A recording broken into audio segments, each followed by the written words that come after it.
Meron ako ditong kamote. Babalatan ko muna ito, saka ko ito gagadgarin. Ayan, ito na yung kamote. Maglalagay ako dito ng glutinous rice flour, asukal. Pwede kayong magdagdag ng asukal kung medyo matabang para sa inyo. Maglalagay din ako ng buko, gata, at maglalagay din ako ng konting asin. Haluin ko ito. Kung hindi ka pa nakapag-subscribe sa aking channel, please subscribe at i-click mo na rin ang notification bell para lagi kang updated sa aking latest recipes.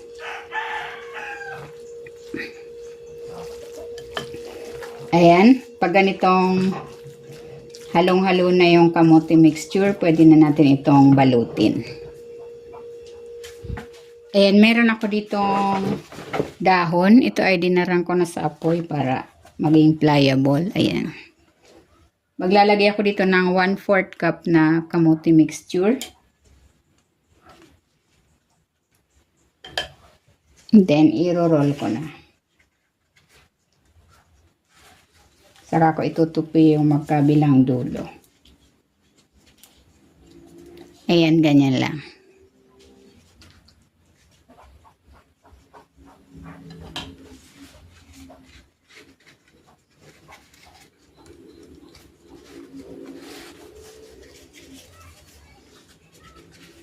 And then, pagpapartnerin ko yung dalawa, saka ko ito itatali ng dahon.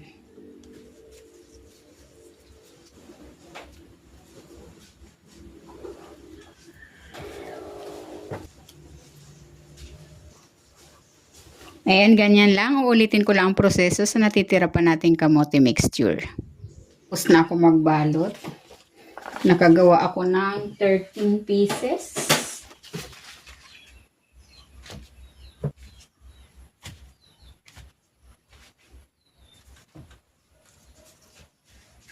Maglalagay na ako dito ng tubig. Lulutuin ko ito for 40 minutes to 1 hour. Ayan, luto na itong suman na kamote. Hahanguin ko na ito.